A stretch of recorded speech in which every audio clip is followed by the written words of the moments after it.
energi dari gue yang lebih besar lagi gitu loh. Astagfirullahaladzim. Lu denger gak ada yang lewat? Apaan tuh? Enggak, tadi gerbuk. Kalau kita ngobrolin dia pasti dia datang. Awas.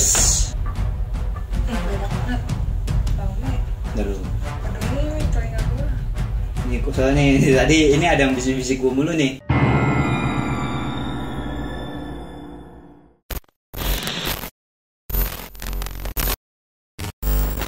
Oke, balik lagi di channel Misteri Kita. Sebelumnya di sini kita akan menceritakan soal pengalaman pribadi yang pernah kita alami.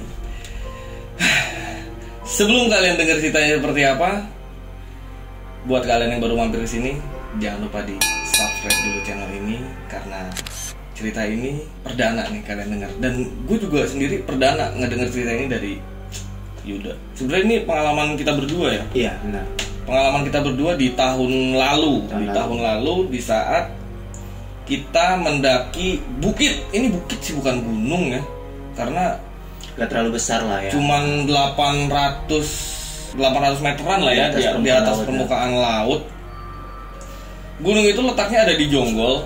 Namanya Gunung Batu. Mungkin buat orang-orang daerah Jawa Barat, Bogor mungkin udah sempat ngedenger ya di Jonggol itu. Bahkan sempat ada tragedi juga yang meninggal di sana ya, jatuh. Pas hari itu tuh kita kalau nggak salah ya Pak, pas 17 Agustus ya ke sana tuh ya, pas sehari sebelum perayaan 17 Agustus. Nah, keesokannya kita dengar ada korban katanya yang jatuh dari puncak ya. Dari puncaknya. Memang cukup terjal sih itu puncaknya, jadi seperti piramid bentuknya ya. Jadi gini, sempat dulu Yuda itu bilang sama gua ngerasain sesuatu hal yang aneh di sini. Tapi dia nggak cerita secara detail. Lu halu kali. Gue cuma bilang ke dia seperti itu. Lu halu kali. Udah nggak usah halu. Kita ini lagi di gunung. Gue bilang kayak gitu dia. Tapi dia tetap enggak, gue nggak halu. Nah, pas kita sampai rumah karena emang udah capek kan, kita pulang akhirnya tidur terus bubar barisan. Gue lupa, gue nggak pengen nanya lagi tuh besoknya, nggak ada niat mau nanya lagi. Padahal lu ada berencana ingin mau nanya lagi ya, dan akan gue ceritakan ya nanti pas udah pulang gitu ya. Nah, kebetulan di akhir-akhir inilah ya, gue baru ketemu lagi sama Yuda dan hari ini gue baru inget soal kejadian itu. Soalnya tadi dia ngeliatin foto-foto kita ya waktu di gunung dulu. Di gunung ya. Kalau kalian mau bisa lihat juga nih, ada nih foto-fotonya, nanti kita sedikit kasih tahu lah. Ya, itu gue masih kurus cuy. Dan belum pakai kacamata ya kan. Ya, itu pengalaman sih enggak? Pengalaman benar. Kira-kira apa sih yang waktu itu mau lu ceritain? Gue jadi kepo nih. Karena lu belum cerita barusan nih. Oke, sebenarnya gini.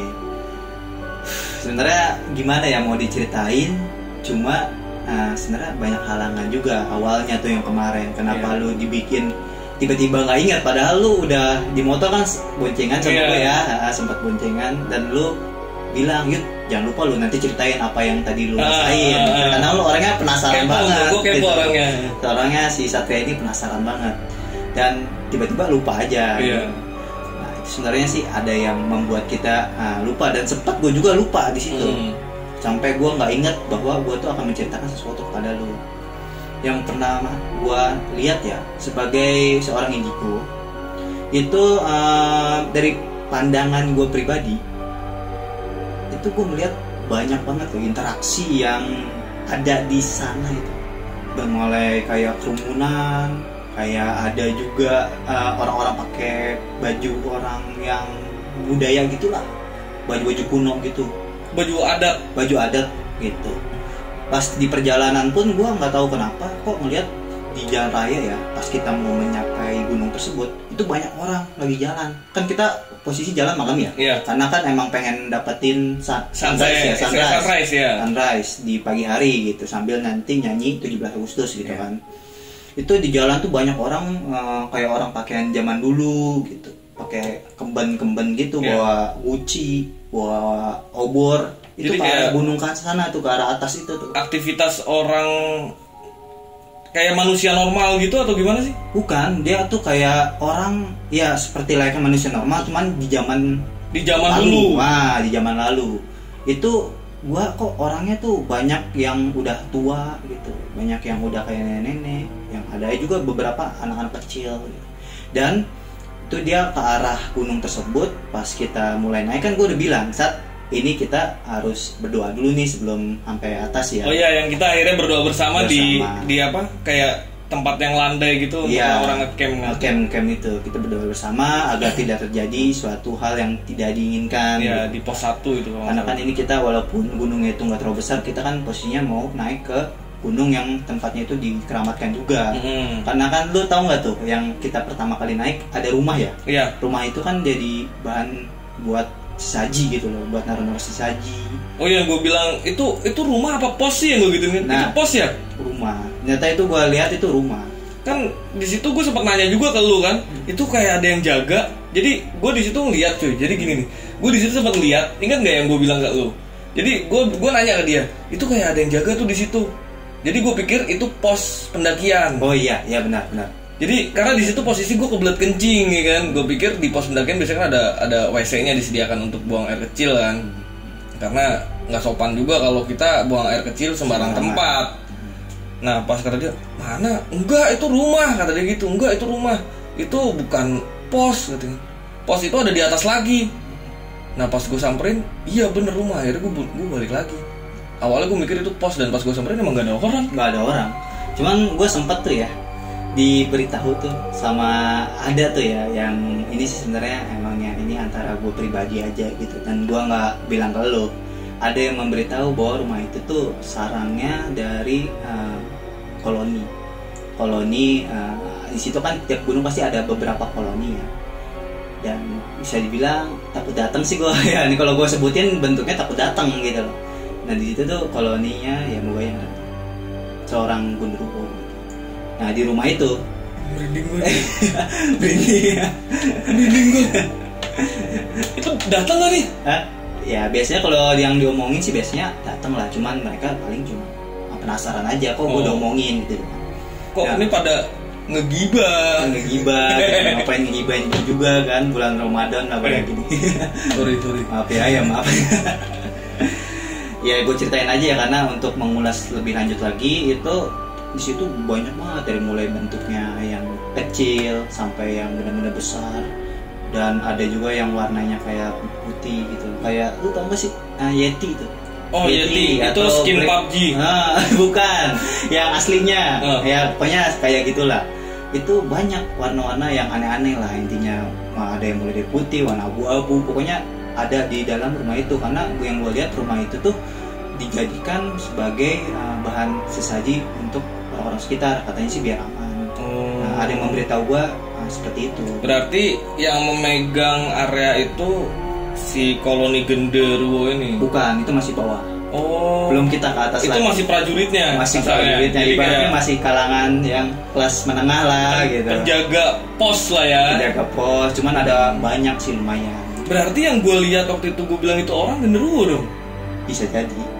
Yang lu di mana sih ya, gue agak lupa nih. Itu yang gue bilang itu pos, yang rumah tadi. Nah iya benar. Itu genderuwo deh gue lihat. Iya. Kan gue bilang itu ada orang gitu, ada yang jagain, gue bilang gitu kan. Iya benar. Karena yang bisa merubah wujud tuh kebanyakan koloni mereka. Wujud jadi manusia. Kok gue jadi merinding ya? Emang sih kalau gue juga sedikit agak gimana ya, agak ada interaksi sedikit nih di belakang gue. Mungkin orangnya udah nongol gitu. Kalau kalian yang bisa melihat mungkin ada nih, ada beberapa yang udah datang gitu. Gue explore nggak merinding begini ya. Ya mungkin itu aja sih yang di bawah itu, karena tempat sesaji gitu. Dan ada beberapa makhluk juga sebenarnya, bukan hanya itu aja, ada beberapa makhluk juga yang kadang-kadang datang ke rumah tersebut untuk menyedot suatu energi yang ada dari sesaji tersebut. Oh, untuk mengambil saripati dari sesaji yang ditaruh oleh rakyat setempat. Ya benar, karena ada suatu inilah bau-bau yang menyan gitu, atau bau-bau dupa. Kadang-kadang orang-orang situ ya tergantung lah, di setiap daerah pasti ada ciri khas masing-masing lah gitu kan. Kita juga nggak bisa bilang itu salah atau benar gitu. Nah di sini ada satu titik juga yang gue ditarik sama Yuda dan gue nggak boleh lewat. Nah itu kenapa? Lu inget nggak? Di saat itu ada tempat yang landai gue mau tiduran di situ kan, gue pikir nih mumpung nunggu pagi nih, rebahan dulu lah. Gue baru mau rebahan lo tarik, itu kenapa sih? Karena jangan rebahan di situ. Iya, karena yang lu tempat rebahan lu itu ada orang sebenarnya. Ada orang lagi bertapa di batu itu. Kan kita kan agak ada batu-batu gitu ya, batu kayak model batu kali apa batu apa? Batu gunung lah gitu lah. Cuman besar gitu kan. Itu batunya tuh enak kalau gue lihat buat tiduran, jadi emang kayak kasur sih. Kasur emang empuk gitu. Kelihatannya kok kayaknya nyaman ya. Coba kita lihat secara hal yang tak kasat mata, itu ada orang yang lagi bertapa. Bentuknya itu kayak nggak tahu ya, kayak prajurit atau kayak orang kerajaan gitu. Mungkin kayak orang zaman dulu ya. Iya, kayak orang zaman dulu. Tempatnya kan kebanyakan orang-orang zaman dulu itu nyari batu atau nyari di bawah pohon, nyari wangsit lah ya. Wangsit lah. Jadinya tuh ada beberapa residual yang terekam di batu tersebut. Kayak kenapa gue bilang jangan, takutnya nyampe rumah lo meriang atau merasakan yang tidak enak gitu, karena energinya itu manusia itu nyerap ke dalam batu tersebut, energi manusianya gitu. Tapi ngomong-ngomong makasih nih. Nggak tahu gue nasib gue gimana kalau waktu itu gue jadi tiduran di situ. Emang Bro Yuda ini teman yang baik cuy. Kalian harus berteman sama Yuda. Bisa ya. Jadi gini, sebelum itu kan kita kan yang dari tempat itu ya, dari tempat yang kita terakhir itu tuh yang sampai mau nunggu pagi gitu biar sandaran dulu gitu kan. Itu ada tempat yang benar-benar lapang, lu inget nggak? Oh iya. Kayak lapang, terus ada pohon satu doang tuh. Pohon kayak udah agak kering. Itu padahal itu tempat kayaknya enak banget buat ngecamp. Dan di situ kita nggak sendiri tau. Benar. Kita banyak pendaki lain. Tapi nggak ada pendaki yang buat tenda ngecamp di situ. Iya, benar. Itu gue juga sempat nanya, yuk ini enak nih buat ngecamp nih, kita open tenda aja di sini. Kata dia jangan. Dan pas gue perhatiin juga emang nggak ada anak-anak pendaki tuh yang ngecamp di situ. Itu kenapa sih? Iya, karena di situ yang gue lihat ada suatu perkumpulan banyak banget. Kayak kalau kita bilang itu pasar gaib. Pasar gaib. Iya, di situ jadi ada interaksi kayak jual beli gitu. Pusat perdagangan makhluk gaib. Mall. Benar. Tapi bukan mall bentuknya, dia bentuknya kayak pasar zaman dulu aja. Pasar tradisional. Tradisional, cuman yang gue lihat itu pokoknya jual beli apapun dari kebutuhan astral mungkin ya ada di situ gitu. Pasar gaib. Nah ini nih yang mau gue tanyain, kira-kira kalau pasar gaib itu jual apa sih dan belinya pakai apa? Kalau untuk di pasar gaib yang gue lihat di gunung tersebut itu, aduh ngomongnya gimana? Gue juga agak sedikit serem ya nyeritainnya. Kenapa gue suruh buru-buru pas di tempat itu, karena gue ngeliat itu serem. Itu ada potongan tubuh manusia bos. Potongan tubuh manusia nih kayak tangan nih digantung, dijual gitu. Terus ada benda-benda pusaka gitu yang berbentuk nggak kelihatan ya, yang berbentuk gaib. Dan ada juga kepala manusia yang nggak tahu itu dulunya bekas tumbal atau apa, atau emangnya pernah ada yang meninggal di situ jadikan itu. Gue kurang paham juga sih, karena gue tidak mencoba berinteraksi lebih lanjut lah, karena gue juga posisinya agak sedikit maaf jijik plus takut gitu loh, makanya gue suruh buru-buru aja. Ya kalaupun emang gue bisa ngelihat hal itu, gue juga kabur lah gila. Gue denger ceritanya aja nelen air liur, itu pasti kan darah semua dong. Pasti bener, darah itu pada kayak gimana, ngetlak ngelendir gitu ya. Terus kayak masih ada lemaknya gitu. Kalau dibilang secara logika ya nggak masuk akal, cuman yang gue lihat seperti itu ada beberapa juga kepala orang digantung gitu, ada ini mata manusia gitu. Itu yang jadi masalahnya, itu kepala orangnya siapa gitu kan, atau mungkin itu hanya sebuah gambaran? Kayaknya sih sebuah gambaran aja, ataukah itu orang-orang korban tumbal, kan bisa jadi begitu kan ya, bisa jadi itu orang-orang korban tumbal yang akhirnya diperdagangkan oleh makhluk gaib, bener nggak sih? Bisa jadi seperti itu. Cuman kalau untuk lebih lanjutnya gue nggak terlalu mau mengulas deh, karena emangnya itu masa lalunya kalau gue ulas gue bakal menyerap energi dari gue yang lebih besar lagi gitu loh. Astagfirullahaladzim. Lu denger nggak ada yang lewat? Apaan tuh? Nggak, tadi gerbuk. Nggak, ini dia nggak apa-apa, datang. Assalamualaikum. Nggak apa-apa. Nggak, santai. Santai. Rumah lu serem anjir. Enggak, kalau karena gini, karena posisi gini kan kita ngobrolin dia. Yang tadi gue bilang dari pertama, kalau kita ngobrolin dia pasti dia datang. Awas. Itu kalau itu bini gua, gua jadi kaget. Kalau itu bini gua, kalau yang tadi bener bukan, yang tadi bukan, ya, yang tadi bukan. Ada tamu. Dikasih jump scare anjir. Hah? Ada tamu. Iya udah ada, karena bini gua juga posisinya kan seorang indigo ya. Iya. Ada Lu sih udah kerasa gitu. di kamar gua. Lu denger gak sih grek gitu? Enggak, Lu denger ya? tadi kan dari luar. Kata ser. Di gua udah mulai beda nih. Kata ada energi masuk. Oh, udah.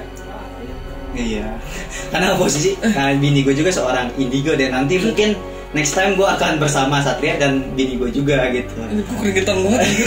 Santai aja. Dia mukanya panik. Panik banget. Emang kalau kita ngobrolin seperti itu kita pasti datang. Kenapa gua ngajak lo?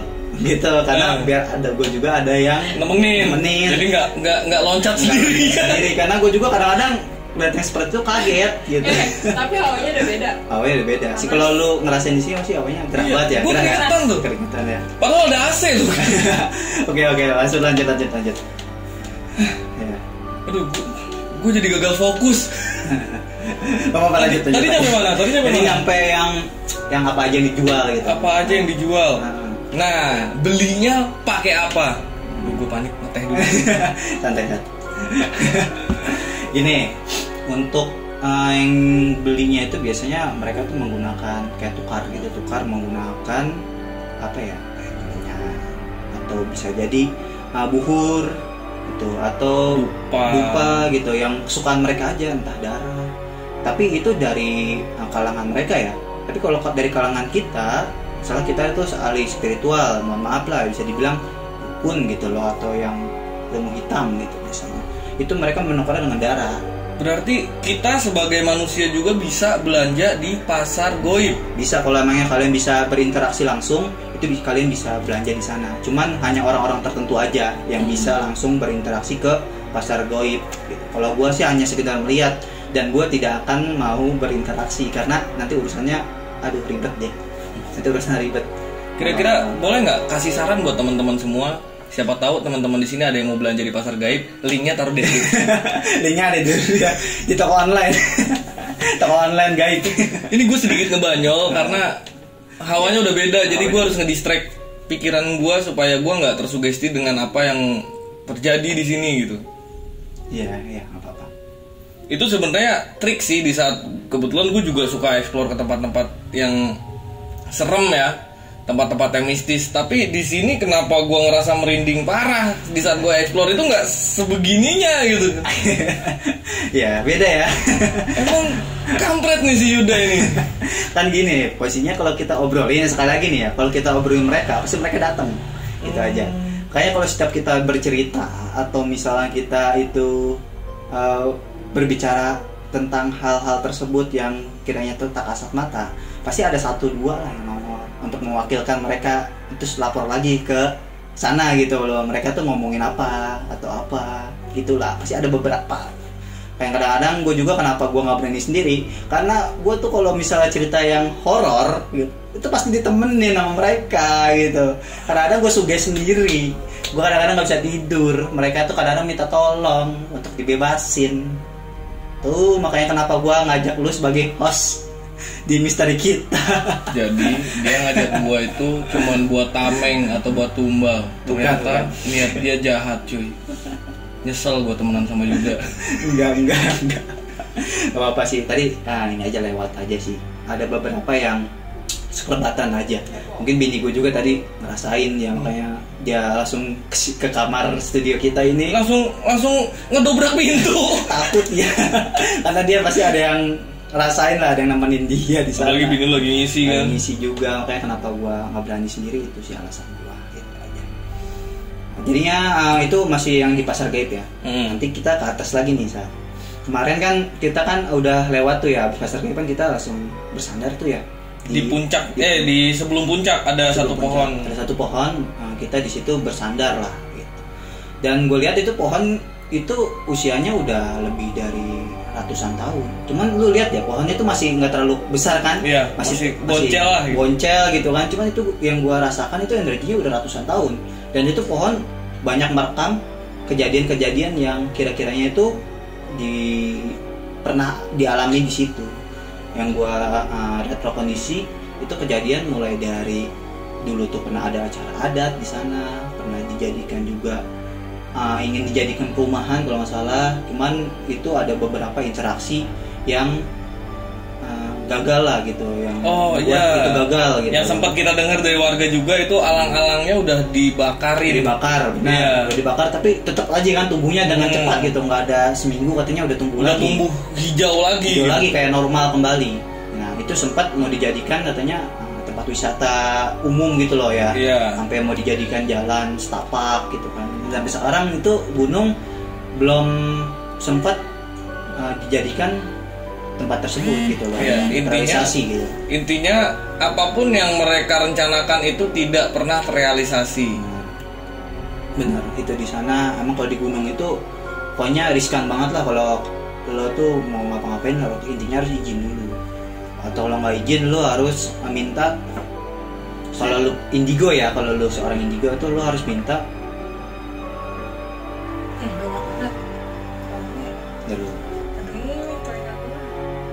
soalnya tadi ini ada yang bisik-bisik gue mulu nih, kayak gue agak sedikit agak kaku-kaku karena ini banyak banget yang bisik-bisik nih.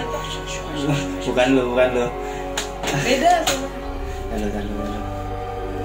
Nih tadi kuping gue berdengung tung aja ya. Dan ini bilang katanya jangan terlalu dalam lah ceritanya gitu, cukup ya udah itu aja sih, itu aja deh ya. Berarti gue bisa ambil kesimpulan kenapa Yuda saat itu tidak berani untuk menceritakan ke gue di saat ada di lokasi, karena dia takut kita disamperin sama mereka, karena kita ngomongin mereka di tempatnya. Ibaratnya gini, kalian ngomongin orang tapi di rumahnya, atau kalian ngomongin Yuda nih, ngejelek-jelekin Yuda atau cerita soal Yuda tapi di depan orangnya, pasti orangnya bakal marah. Intinya kita manusia dan bangsa jin atau bangsa gaib itu harus saling menghormati satu sama lain, karena kita hidup di dunia tidak sendiri. Dunia ini memiliki 2 ruang dimensi, dan kita dari channel misteri kita akan mengungkap 2 dimensi itu. Dan tetap bertahan di channel misteri kita.